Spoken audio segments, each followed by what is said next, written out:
Good morning and welcome to everyone. Let's start our class today with the prayer together.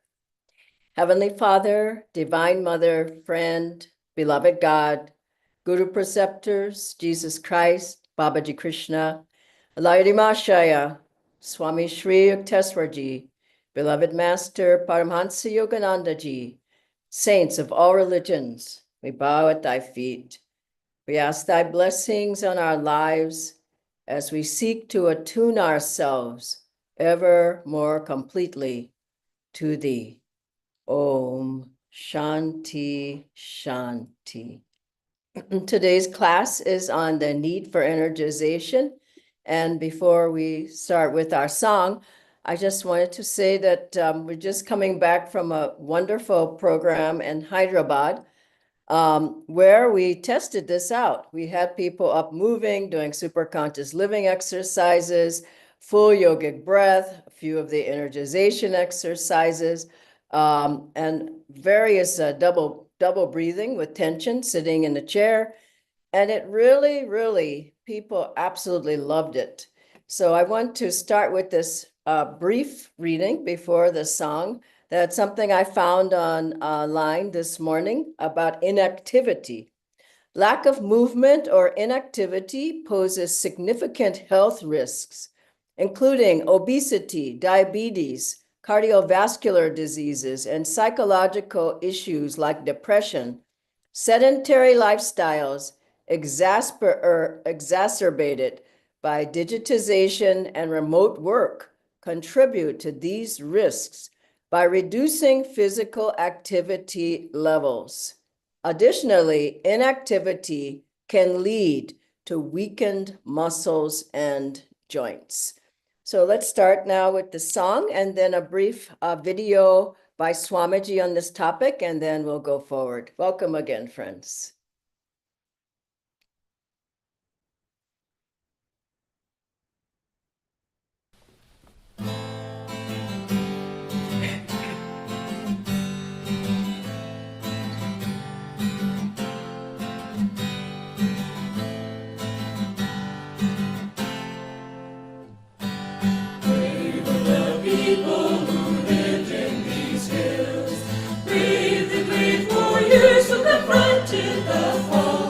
Defend what is holy, to defend what is true.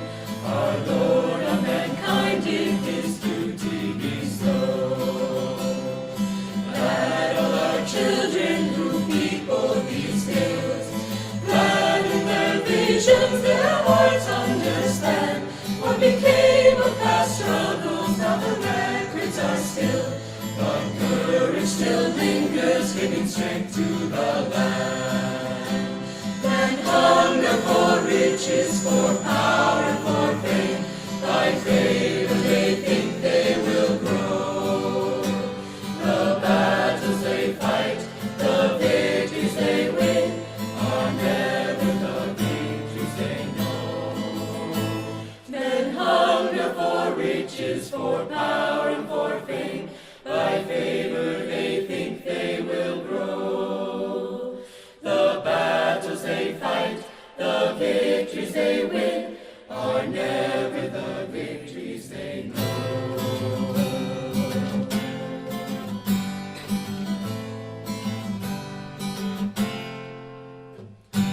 Brave were the people who lived in these hills, brave the great warriors who confronted the foe, to defend what is holy, to defend what is true. Our Lord of mankind did this duty bestow. Our Lord of mankind did this duty bestow.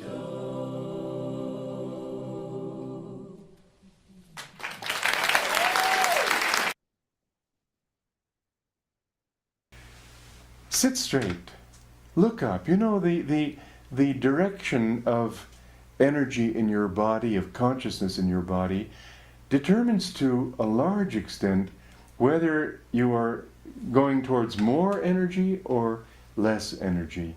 Whenever you look up, whenever your consciousness rises, that's why we even have expressions in not only English, but in probably all languages, certainly the languages with which I'm familiar, that there is a rising. We say, I feel uplifted, I feel high, I feel like soaring, or conversely, I feel in the dumps, I feel down, I feel heavy, I feel low today.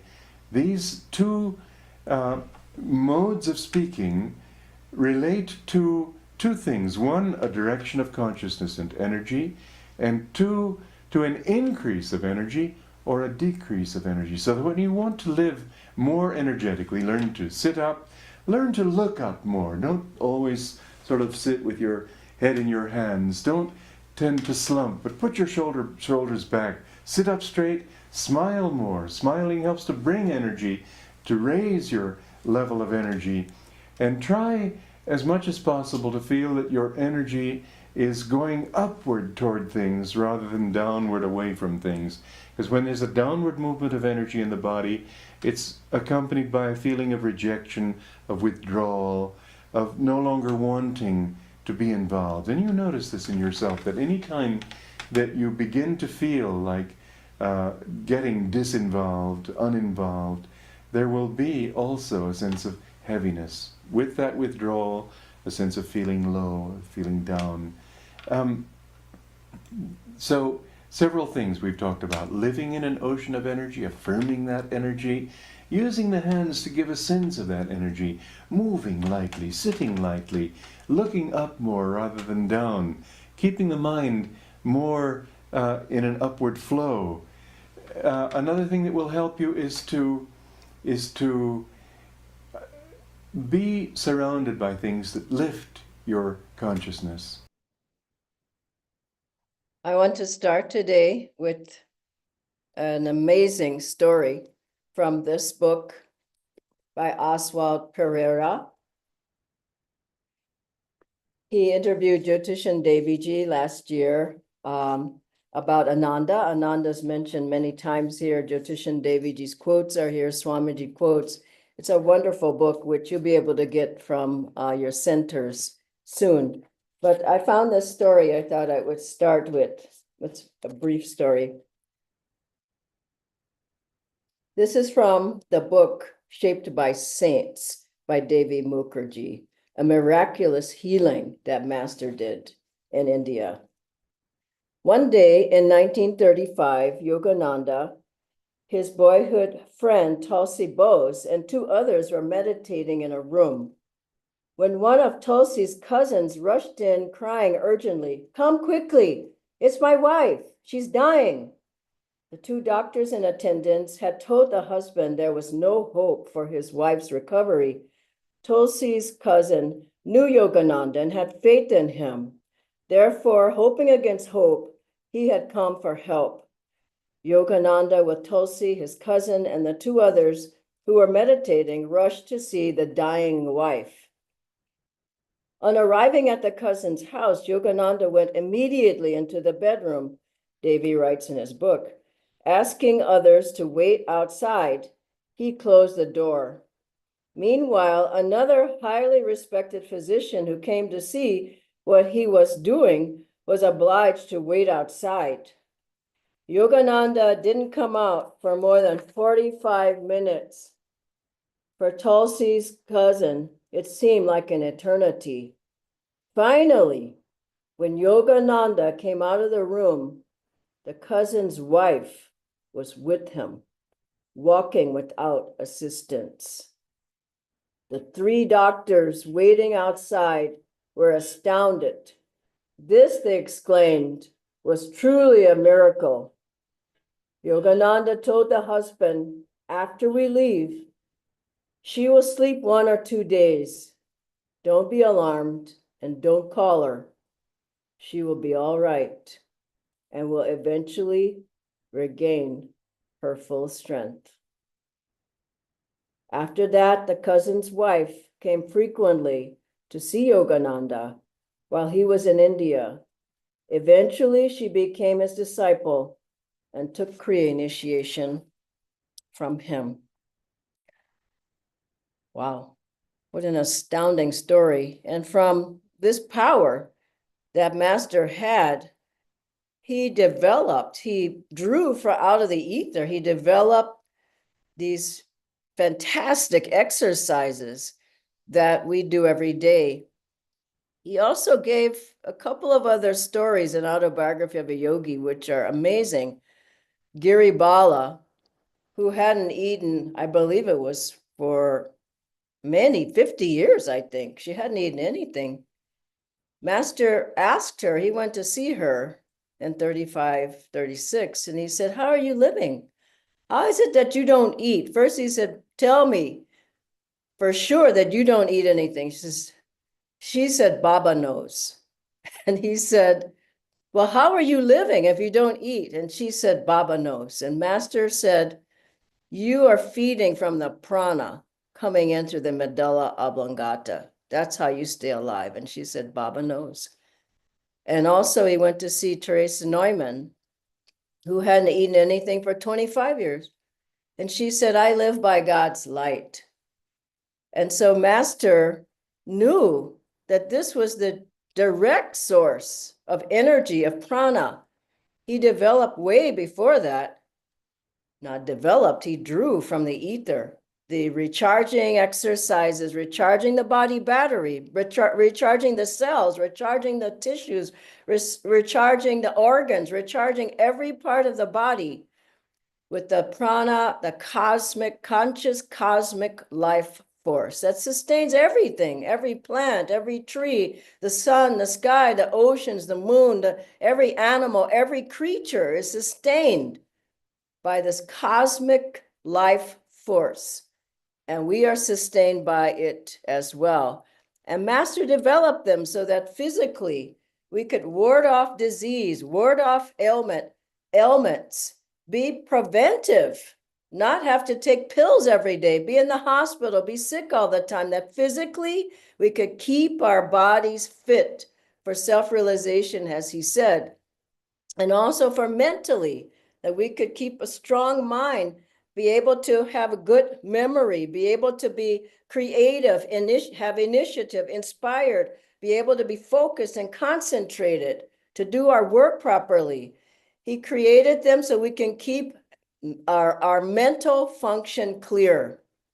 And second and thirdly, for our emotions, so that we're not so reactive, not living from anger or fear or being upset all the time or worried, so that we can stay centered. He developed them so we could stay centered and not go up and down emotionally all the time. They keep you centered in yourself. And finally, spiritually, that we can not be restless, nervous, so out of control that we can't meditate, that we can be centered, clear, focused, concentrated, and lack restlessness so that we can have contact with God in meditation. And finally, that we could go beyond the body and experience the soul's nature inside. So why do we need the energization exercises specifically in today's world that we're living in, where we're not in the Himalayas, we're not in a cave, we're not roaming by the Ganges. We are living in the cities. We're living in the cities which have a lot of pollution. I know Delhi is 500 to 1,000 in its pollution index these days. It's awful. We're living in overcrowdedness. We're living in, maybe there's bad water. There's so many cars on the road. There's exhaust that is creating the pollution. There's all kinds of things around us. We're living in public places at work, which may not be so clean. They may not have such a good air flowing through. I remember I went to a very heavy environment in the visa office to get my visa renewed. And there were stacks and stacks of papers all over, and dust and dirt, and it just wasn't a good environment to be in. So we're living in places, we're going to places, I go to the airport maybe every other week, it seems, going to another place, going to airport, going in an airplane, I think maybe a quarter of my life is spent at the airport and in airplanes. That's depleting. And so also we have devices. They deplete us. I'm looking at a computer now. This is what most people do a good part of the day, stare into a screen, either a laptop or a phone or an iPad or some device. And it's not healthy to do it all the time. That's a depleting. That's like poking holes in our aura as well. And then there's bad habits, habits of no exercise, sleeping too much, overstimulation of the senses, what you read, what you put into your consciousness, what you're looking at on television, what you're absorbing in yourself on social media and all. All of these things are taking away energy from our organism, from our body, from our mind. They're sapping energy away. These drain you so that you feel weak, you feel lazy, you feel you can't get out of bed, you sleep 8 hours and still feel tired. What else? Other things, mental unclarity, nervousness, tension, stress, all of these are part of our society. I don't know how people make it without energization. I don't go outside of the house without doing them. I remember one man said, I love these exercises. He said, I'm still on the couch watching TV, but at least I can sit up now, watch television. I said, well, that's the first step at least. So what do these offer, energization exercises? Well, our whole path is very helpful to creating a positive environment, to helping us feel more uplifted. Our satsangs, kirtans, seva, being in good company, good environment, seclusion, spiritual study, also an astrological bangle, also Navaratna.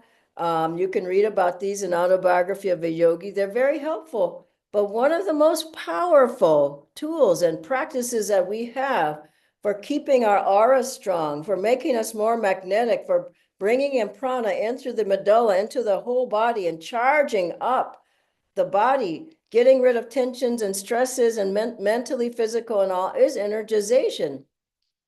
And their inner pranayama, movement with particular breathing. Master said the greater the will, the willingness, the greater the flow of the energy in the whole body. And he showed examples of this. Master said if you can take even 1 gram of your flesh and burst the atoms in that you could light a whole city like Chicago for an entire week. But people don't know how to access the energy. When Master would come out and do his talks, he would run out on the platform and ask everybody, how is everybody? How feels everybody? He was just full of energy, a dynamo of energy. He would have this policeman sometimes come up and try to push him over on the stage when he was lecturing, and he would just flex and they would just fall into the orchestra pit or down into the audience.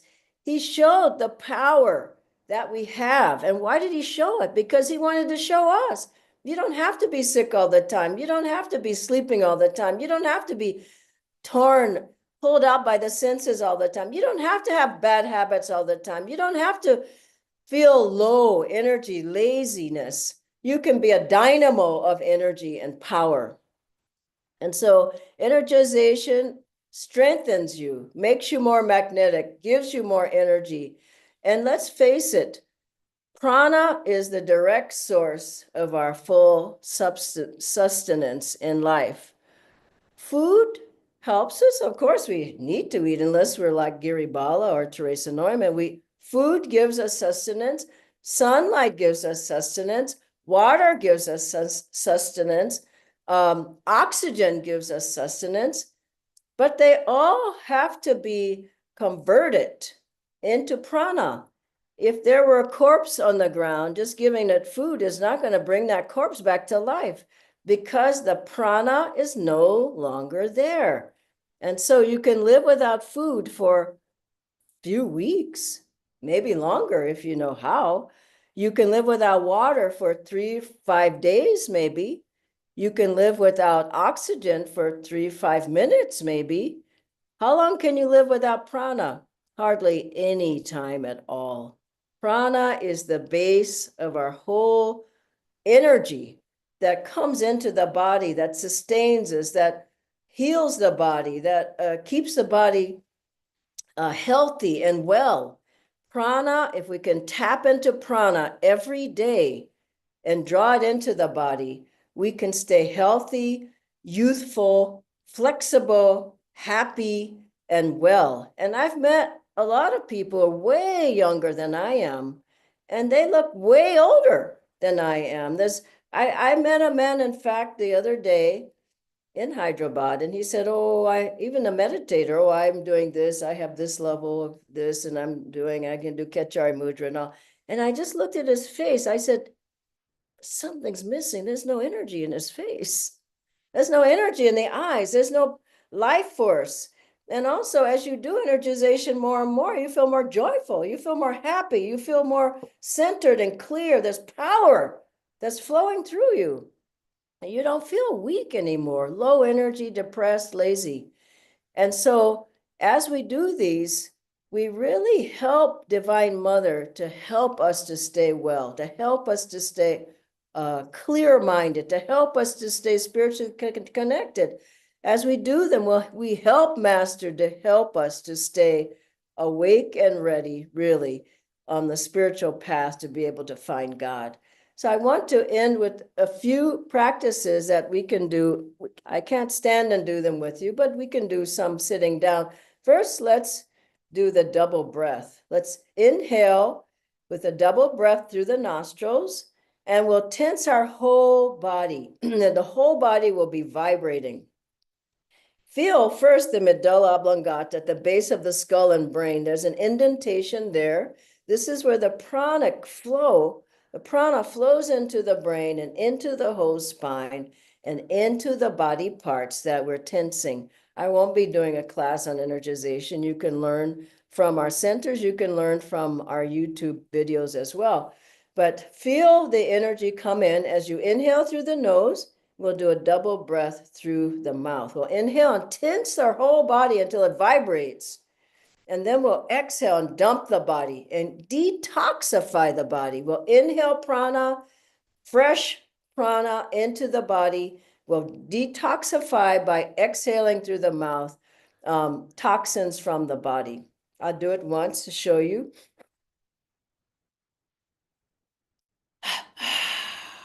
Try with me.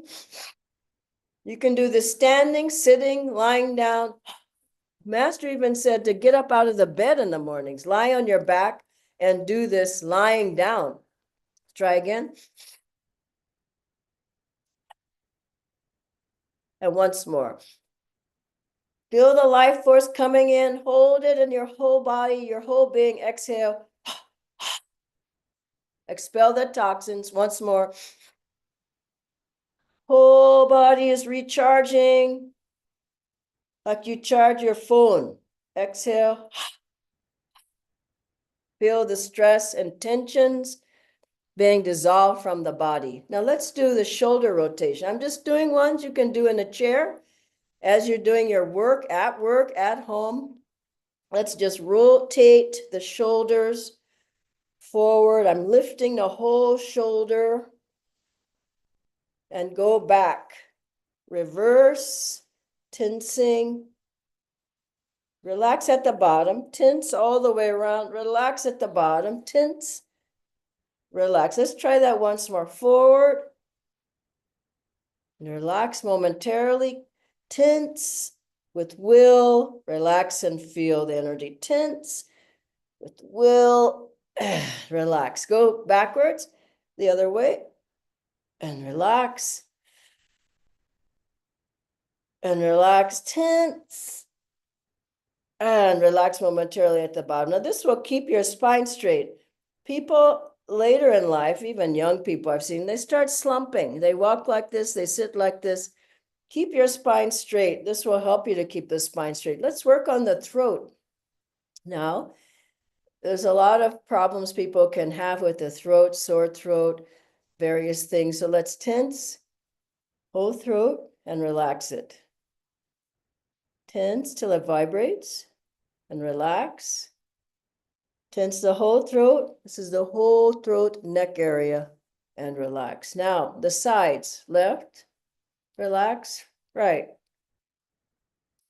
left, relax, right, relax, left, relax, right. This is a good one going into winter, left, right. Do it as a preventive. All these exercises, there are 39 of them. I'm sure you do them, most of you. But these are just a few you can do at your desk. The next one, bring the chin down and bring your head back. Stretch, open the throat.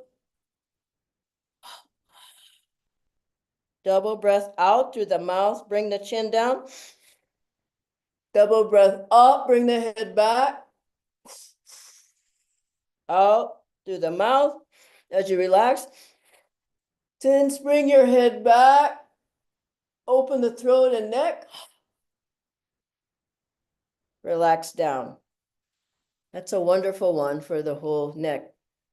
Finally, this one you won't be able to see me very much, but I'll show you on the screen. We're going to do the finger rotation.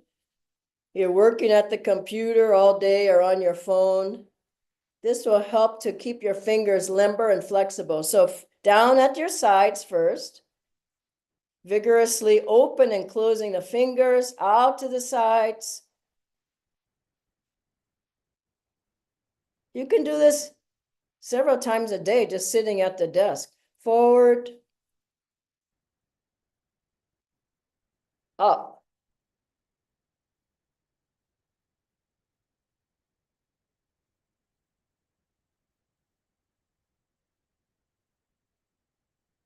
Okay, Om, Shanti, Shanti. Just sit for a moment, closed eyes.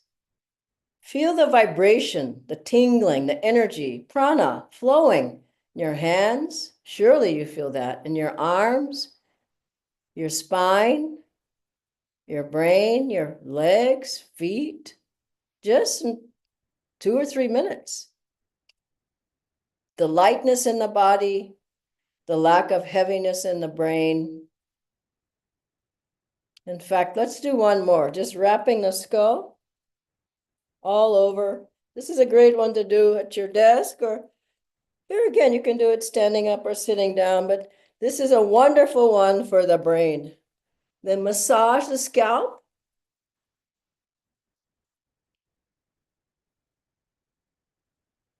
This is good for the memory as well. The brain cells get recharged.